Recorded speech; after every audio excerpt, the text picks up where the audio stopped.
राम जी भी कह रहे हैं कि 6 दिन हो गए बैठे बैठे, आज 7वां दिन है, जल्दी समय बीते और हम भी चलें।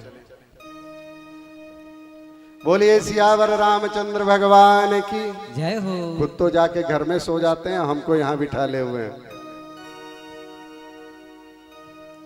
इस प्रकार की सती धर्म का जब उपदेश किया मैया अनुसुईया ने, जानकी जी को बहुत आनंद हुआ है और आनंद होकर के भगवान ने प्रणाम करके अत्रि जी के आश्रम से आगे की यात्रा की है।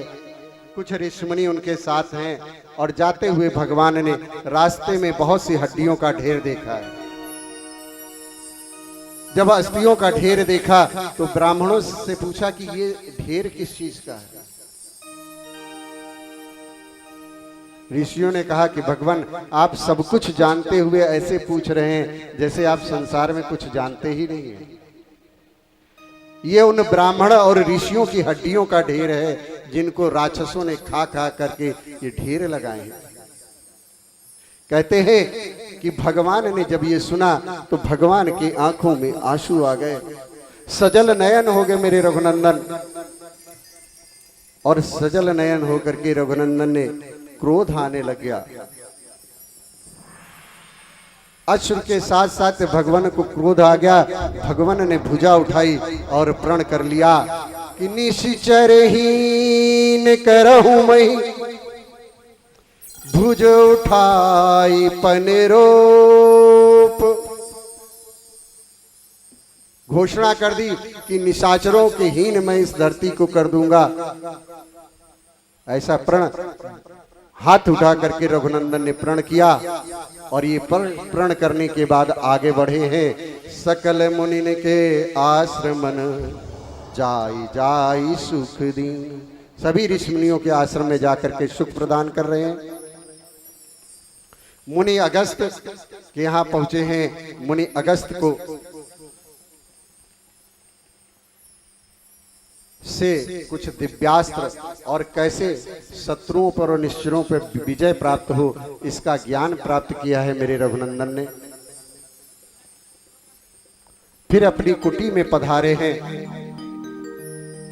उस कुटी में विचरण कर रहे हैं कि एक दिन शूर्पणखा आई है।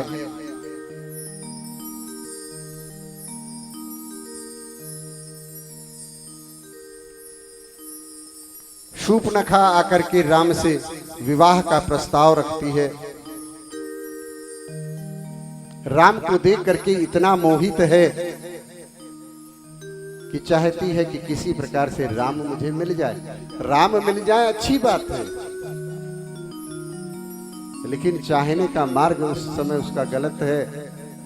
उसने एक सुंदर स्त्री का रूप बनाया है और जा करके राम से कहा है कि तुम सम पुरुष न मोसम नारी, यह संजोग विधि रचा विचारी। तुम सम पुरुष न मोसम नारी, तुम सम पुरुष न मोसम नारी, संजोग विधि रचा विचारी।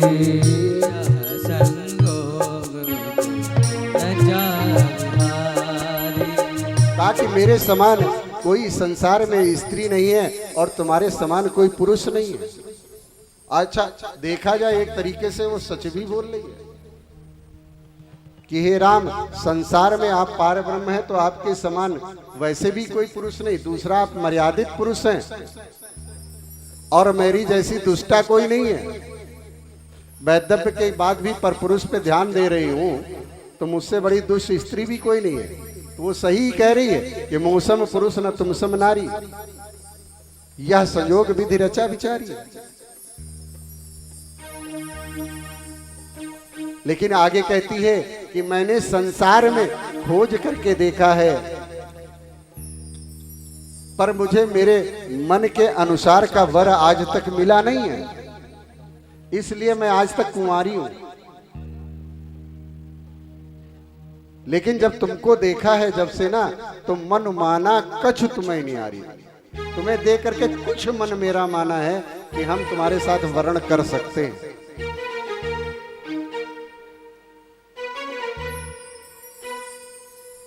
राम जी ने कहा, वहां जानकी मैया बैठी हैं, उनकी तरफ देख करके कहा कि हे देवी, आप जो कह रही हैं वो सही है, लेकिन मैं आपका वर्ण नहीं कर सकता। कहा क्यों नहीं कर सकते? कहा इसलिए नहीं कर सकता क्योंकि मैं पहले से विवाहित हूं।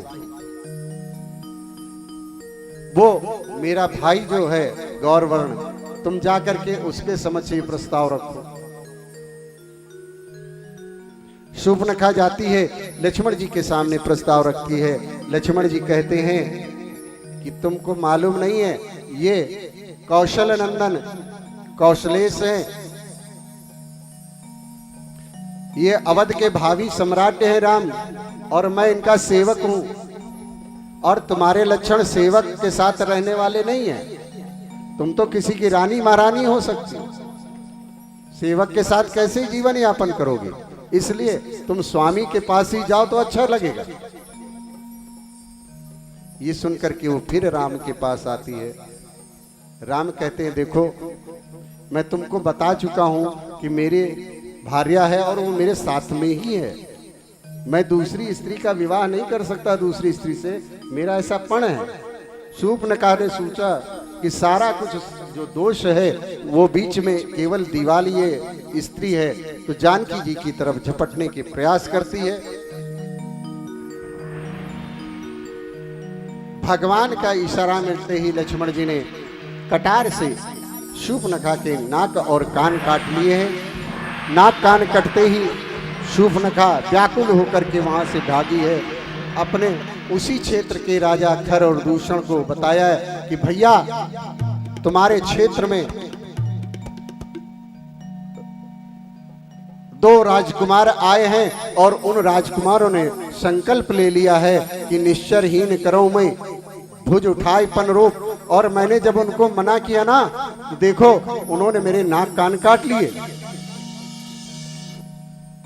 कहा मना करने पे नाक कान काट लिए? कहा मना करने पे नाक कान काट लिए। मैंने उनसे कहा कि तुम्हारे पास जो सुंदर स्त्री है ये हमारे भैया खरदूषण को दे दो और यहां से चले जाओ, नहीं तो तुम्हारा वध हो जाएगा। तो उसने कहा पहले तो मैं तुम्हारे नाक कान कट के खरदूषण देखते हैं मेरा क्या कर लेगा। ये सुनकर के खरदूषण क्रोधित हुआ, अपनी सारी सेना को लेकर के वन के उस क्षेत्र में चल दिया जहां रघुनंदन है। भगवान ने कहा कि जानकी ने आज तक युद्ध नहीं देखा है, इसलिए हे लक्ष्मण इनको ले जाओ और ले जा करके किसी कंदरा में रखो। लक्ष्मण जी जानकी जी को लेके कंदरा में गए हैं। और इधर जब खरदूषण आया है तो मेरे राघवेंद्र सरकार इतने सुंदर हैं, इतने सुंदर हैं दादा, कि शत्रु भी उनकी प्रशंसा करने से चूकता नहीं है। खरदूषण कहता है इसमें कोई शक नहीं कि तुमने मेरी बहन के नाक कान काटे हैं, पर तुम देखने में इतने सुंदर और लुभावने हो कि तुम्हारा वध करने का मन नहीं करता। जाओ हम तुम्हें अभय करते हैं, तुम अपनी जो त्रिया है, जो सुना है सुंदर है, उसे हमें अर्पित करके यहां से चले जाओ। तो राम जी ने कहा कि खरदूषण सावधान,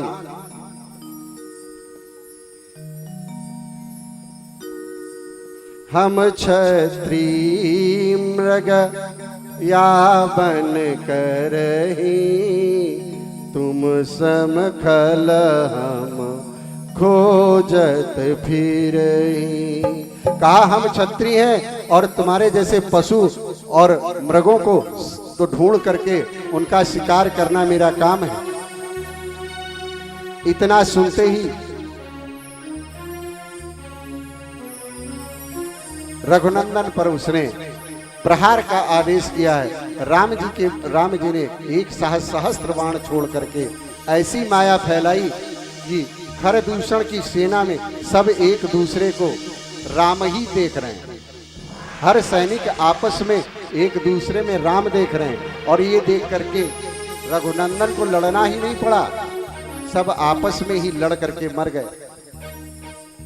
गोस्वामी तुलसीदास जी कहते हैं कि धुआं दे कि खरदूषण केरा, जब खरदूषण का अंत हुआ देखा है तो शूर्पणखा दौड़ करके रावण के पास गई और रावण के पास जाकर के कहा है कि हे रावण,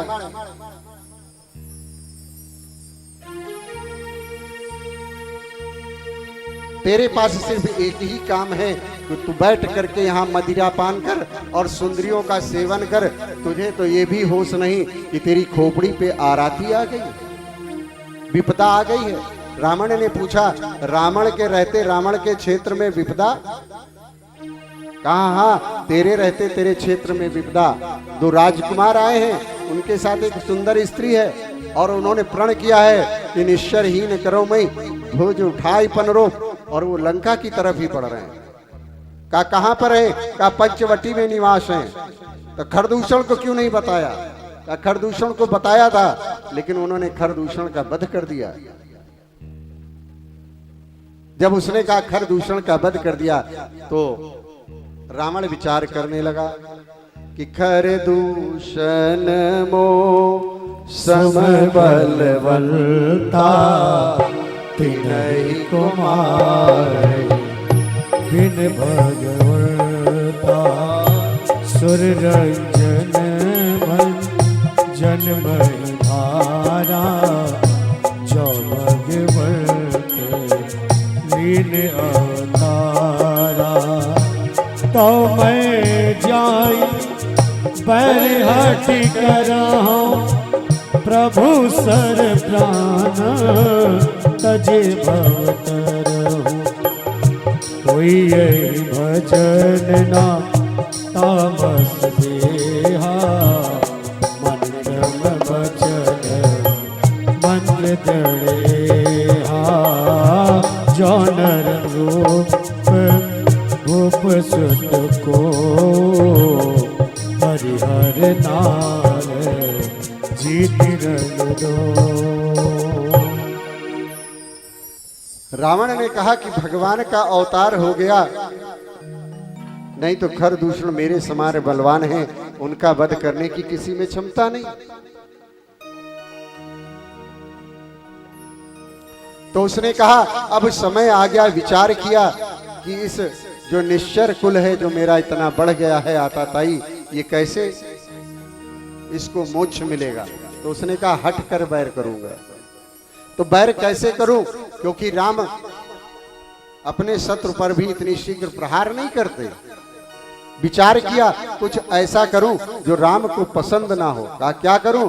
तो उसमें एक चीज ध्यान में आई कि भगवान नारी ब्राह्मण इन सब का संरक्षण करते हैं। तो हम ऐसा करते हैं कि रघुनंदन की त्रिया का जब हरण करके लाएंगे तो स्वयं ही हमसे युद्ध करने के लिए पधारेंगे, और जब पधारेंगे तो हट करके मैं बैर करके उनसे बढ़ाऊंगा रार और अपने पूरे कुल खानदान की मुक्ति कराऊंगा। ऐसा विचार करके रावण वही समुद्र तट पर वही मारीच जो विश्वामित्र की यज्ञ में था, बिनु फरमान राम जे ही मारा, जिसको राम ने बिना फर का बाण मारा था। वो मारीच समुद्र के किनारे कुटिया बना के रहता है। रावण ने जाकर के मारीच से कहा कि मारीच तुम मेरे हेतु को सिद्ध करने में मेरा सहयोग दो। मारीच ने समझाया है कि हे दशानन, वो कोई साधारण जीव नहीं है, वो स्वयं नारायण उतर के आए। रावण ने कहा देख, मैं तुझसे उपदेश सुनने नहीं आया, जो मैं तुझसे कह रहा हूं वो कर, और अगर नहीं करता है तो मरने को तैयार हो जा। मैं तुझसे उपदेश ज्ञान लेने नहीं आया। मारीच ने सोचा कि जब मरना ही है तो राम के हाथों से मरो, रावण के हाथों से मरने का क्या मतलब है। ऐसा विचार करके आज मारीच रावण के साथ पंचवटी पहुंचा है। और बंधुओं और माताओं, मैंने उस दिन भी चर्चा की थी कि जीवन में दोष है, अगर दोष समूल नष्ट नहीं होता, मारीच दोष का प्रतिबिंब है, प्रतीक है मारीच दोष का। अगर जीवन में दोष आ जाए और वो पूरा समूल नष्ट ना हो, तो फिर अपना अनुकूल समय पाते ही वो फिर प्रकट हो जाता है, और प्रकट होकर के कष्ट प्रदान करता है। आज वही मारीच जिसको राम ने जीवित छोड़ दिया था, राम के लिए कष्ट का पर्याय बन गया है। स्वर्णमग का रूप रख करके मारीच उस पंचवटी के आसपास दौड़ने लगा, और भगवान ने खर दूषण के व्रत के बाद एक लीला की। लक्ष्मण जी फूल लेने गए हैं, राम जी ने जानकी जी से कहा है, तुम पावक महु करहु निवासा। हे जानकी, तुम अग्नि में निवास करो, जब लग करहु निशाचर नासा। जब तक मैं निश्चरों का नाश करूं, तब तक तुम जा करके अग्नि में प्रवेश कर जाओ। लक्ष्मण हूं यूं मर्म न जाना। लक्ष्मण को इस मर्म की जानकारी नहीं है। प्रतिबिंब सीता बन करके राम के साथ में है, और प्रतिबिंब सीता के साथ में राम जी रह रहे। अगर वास्तविक जानकी होती तो उनको स्वर्ण से प्रेम नहीं है, उनको राम से प्रेम है। आखिर हर चमकने वाली चीज सोना नहीं होती, तो नकली सीता है, इसलिए उनके मनोभाव में स्वर्ण को देख करके प्रेम पैदा हो गया, और रघुवर से कहा कि इसका आकेट करके हमको दीजिए, इसकी जो चर्म छाल है इसको अवध ले चलेंगे और दिखाएंगे कि देखो सोने का भी हिरण होता है। फिर नारी हट। राम जी ने समझाया, देखो ये वन है, वन में बहुत मायावी फिरते हैं, सोने का कहीं हिरण होता है। जानकी जी ने कहा, प्रत्यक्षम किम प्रमाणम। रघुनंदन, जो प्रत्यक्ष है आप उसके लिए भी प्रमाण की बात करते। देखिए सन्मुख तो है सोने का हिरण, और मुझे इसकी मृगचर्म चाहिए। तो राम ने कहा है, आज पहली बार जानकी ने मुझसे कुछ याचना की है, कुछ मांगा है, तो ऐसा कैसे हो सकता है कि मैं जानकी को स्वर्ण न लाके दूं, सोना न लाके दूं।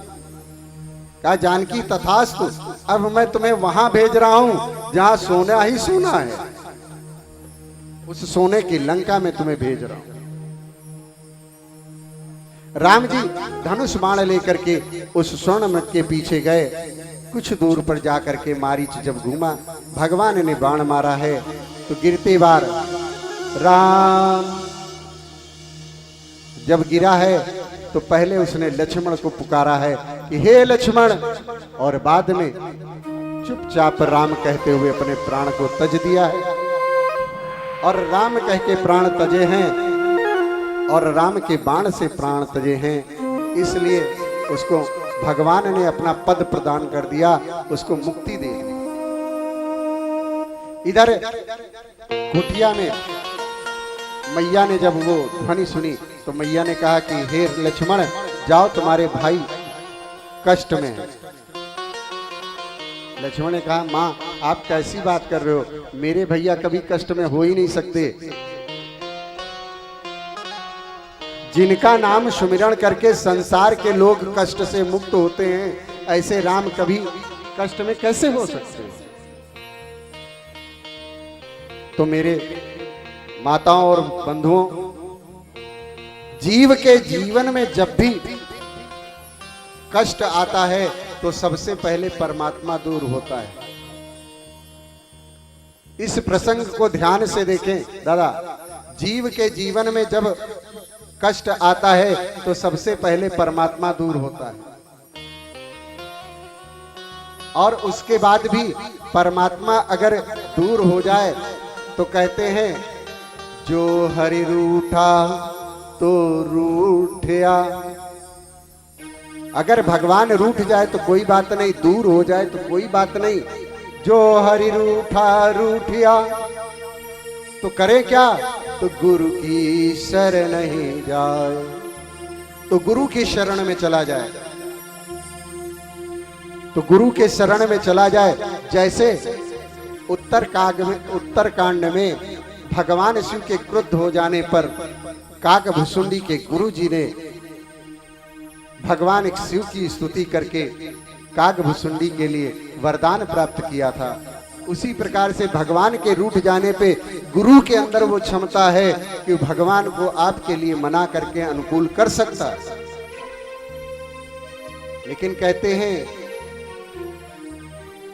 जो हरि रूठे रूठया गुरु की शरण जाए, और जो गुरु रूठे तो फिर काकी शरण ही जाए।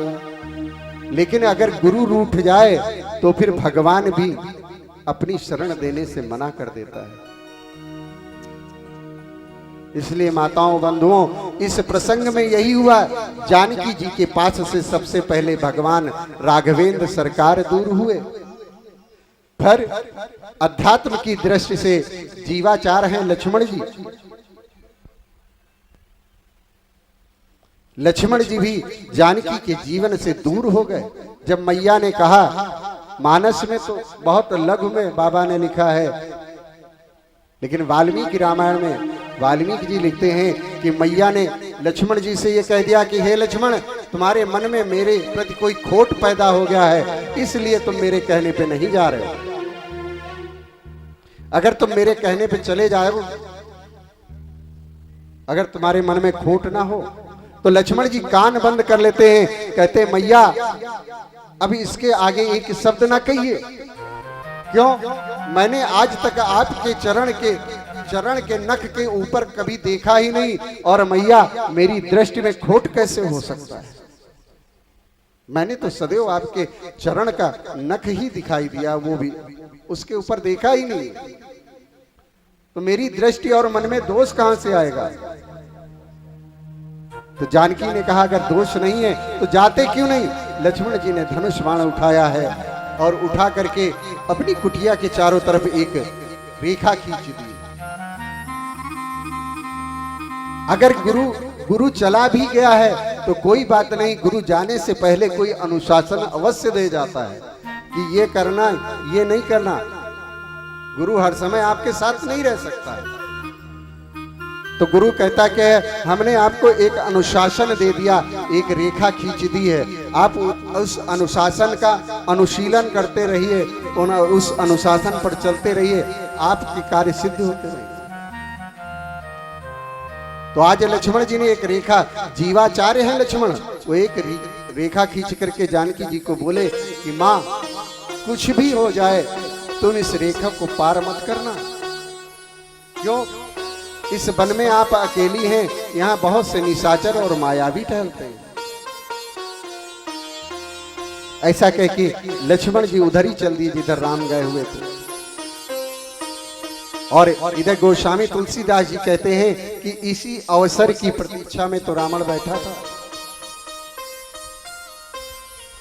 कहते हैं जैसे कुत्ता इधर उधर देख करके भागता है गलत काम करने पे। एक बहुत सुंदर सी बात आपको बताऊं, आप कभी इस चीज का अनुभव करके देखना कि हम आप गलत काम करते हैं और सब जानते हैं। ऐसा कोई जीव नहीं है जो गलत कर रहा हो उसको उसकी अनुभूति ना हो। अनुभव और अनुभूति होने के बाद भी हम गलत काम करते हैं। देखिए, कभी आप एक अनुभव करके देखिएगा अपने घर पे, एक रोटी का टुकड़ा लीजिएगा और कोई कुत्ता आए उसको डालिएगा। जब आप उसको रोटी का टुकड़ा डालेंगे ना, तो पहले वो रोटी देखेगा, फिर आपकी तरफ देखेगा, फिर रोटी देखेगा और फिर आपकी तरफ देखेगा। उसके बाद कम से कम 4-5 बार अपनी पूंछ हिलाएगा। पूंछ हिला करके आपकी कृतज्ञता आपको देगा और वहीं पर बैठ करके पैरों से वो रोटी तोड़कर खाने लग जाएगा। और कभी ऐसा करिए कि दरवाजे के पास चुपचाप रोटी रख करके अलग खड़े हो जाइए आड़ में, और कोई कुत्ता आ जाए तो देखिए फिर उसकी हरकत क्या है। वो आएगा, रोटी उठा करके भागेगा और वहां से भागता हुआ इधर उधर देखता जाएगा कि कोई देख तो नहीं रहा, और जा करके 2 गली जा करके तब वो रोटी खाएगा। यानी कि उस जीव को भी ये आभास है कि मैं चोरी करके ये रोटी उठा रहा हूं, मैं ये गलत कर रहा हूं, उसको भी आभास है। और आभास है, इसी कारण 2 गली के बाद में जाकर के चुपचाप अकेले में रोटी खा रहा है। और जब उसको मालूम है कि आप दे रहे हैं तो ये जायज रोटी है, तो आपके समझ ही बैठ के खा रहा है। गोस्वामी तुलसीदास जी कहते हैं, आज रावण की दशा उसी कुत्ते की तरह है। सो 10 शीस स्वान की नाई, इति उति चला चितई भड़ियाई। इधर उधर देख करके चितई करके कुत्ते की तरह दुम दबा करके चला है और जा करके याचना की, भवत भिक्षाम दे, भवत भिक्षाम दे की याचना की है। मैया बाहर आई हैं फल कंद मूल लेकर के कि बाबा लो। उसने कहा देखो मैं तपस्वी हूं, मैं किसी बाधित क्षेत्र में रह करके कोई अन्न नहीं लेता, आपको दान देना है तो इस परिधि के बाहर आकर के, ड्योढ़ी के बाहर आकर के दान दीजिए। अपनी मर्यादा को नष्ट करने का बार बार आग्रह कर रहा रावण। जैसे आज हमारे समाज में वामपंथी विचारधारा हमारी महिलाओं को बार बार विभिन्न रूप से प्रलोभित करता है। कैसे करता है कि अगर आप साड़ी पहनेंगी, पल्लू सर पर होगा तो आप पिछड़ी हैं, और अगर आप जींस टॉप पहन करके अपना अंग प्रदर्शन करते घूमेंगी तो आप बहुत मॉडर्न हैं। अरे भाई, माताओं और बहनों, मुझे बताइए, अगर अंग प्रदर्शन से कोई मॉडर्न और बहुत वो होता तो हमें लगता है गाय भैंस से ज्यादा बढ़िया मॉडर्न तो कोई नहीं हो सकता। हो सकता है कोई? बोले सियावर रामचंद्र भगवान की। तो माताओं बहनों, अपने धर्म का, अपने शील का अनुशीलन करना आप सबका कर्तव्य है। और दादा मैं तो एक चीज देख रहा हूं,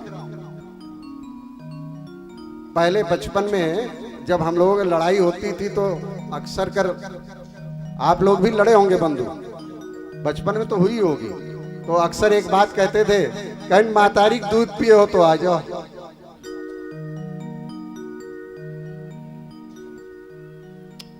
लेकिन आजकल बड़ा गंभीर विषय है, ये भी बहुत गंभीर विषय है। अगर किसी नवयुवा से कह दो मातारी दूध पिए हो तो आ जाओ, तो कहता कहा आ जाए, हम तो डिब्बक दूध पिए न मातारी पे नहीं किए ना। कहीं काहे नहीं पियो मातारी का दूध, कहीं मातारी दूध इलिए नहीं पियन, मातारी हमार नहीं पिया रहे, हमार फिगर खराब हो जाए।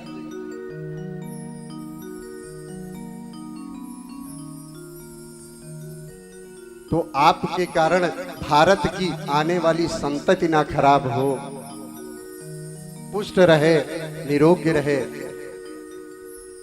तो समाज में मर्यादाओं का अनुशूलन यदि आप नहीं करेंगी तो एक बात बता दूं, राष्ट्र का निर्माण प्रत्येक इकाई से होता है। एक एक व्यक्ति उसकी इकाई है, और उस समाज की एक एक इकाई जितनी पुष्ट होगी वो राष्ट्र उतना ही पुष्ट होगा। इसलिए और व्यक्ति का निर्माण मात्र शक्ति ही करती है। वही शिवाजी देती है, वही सुभाष चंद्र बोस देती है, वही चंद्रशेखर आजाद निर्माण करती है। पुरुष तो सुबह चला गया और शाम को आता है, भोजन की व्यवस्था करने में ही व्यस्त रहता है। पर ये मात्र शक्ति है जिसका बार बार आह्वान करता हूं, इस राष्ट्र की बागडोर हम निकम्मों पे नहीं, आपके कंधों पर है। आप अगर चाहें तो समाज सुशील, सभ्य, सुदृढ़ और निरोगी हो सकता है। बच्चों को फास्ट फूड खिलाना बंद करिए। अपने सुख के कारण, समय बचाने के कारण बच्चों को फास्ट फूड खिलाते हैं, जंक फूड खिलाते हैं और बाहर का लाया हुआ भोजन खिलाते हैं और सोचते हैं कि आपकी संतति बहुत बलवान हो जाएगी। नहीं, मैया यशोदा की तरह मक्खन खिलाओ, मैया कौशल्या की तरह मिश्री माखन खिलाओ, तो आपकी संतानें पुष्टवान होंगी। आज मां जानकी ने अपने अनुशासन की सीमा को भी लांघ दिया और सिर्फ एक बात पे, मन उनका उत्तम है, मन अच्छा है कि अगर हमारे दरवाजे से एक याचक खाली हाथ चला गया ना, तो रघुकुल की रीति है कि उसके यहां से कोई याचना करने वाला खाली नहीं जाता। ये मेरी कुल परंपरा है।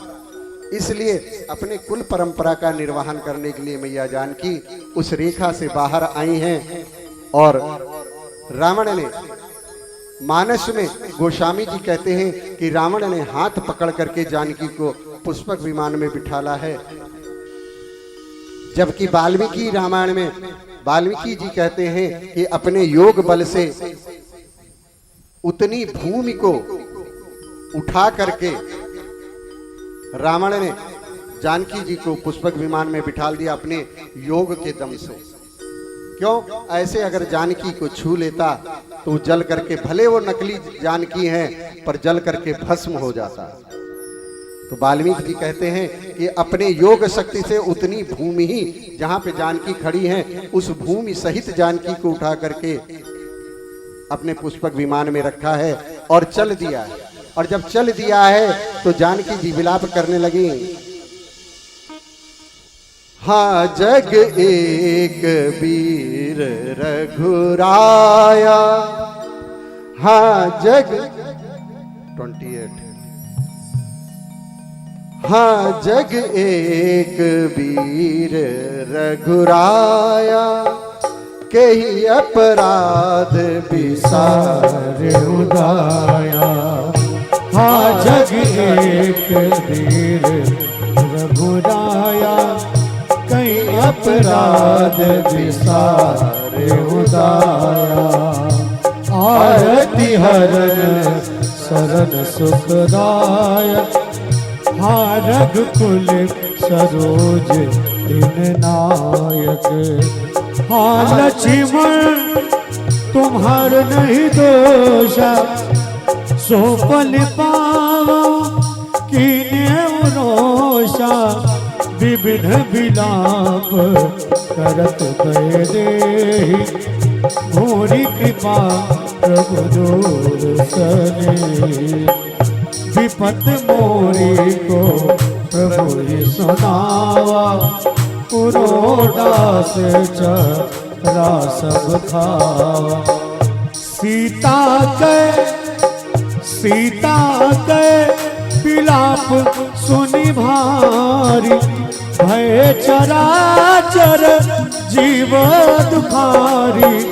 गिधिराज सुनि आरत बानी, रघुकुल तिलक नारे पहचानी। अधम निशाचर लीने जाई, जिमि मलेच बस कपिला गाई।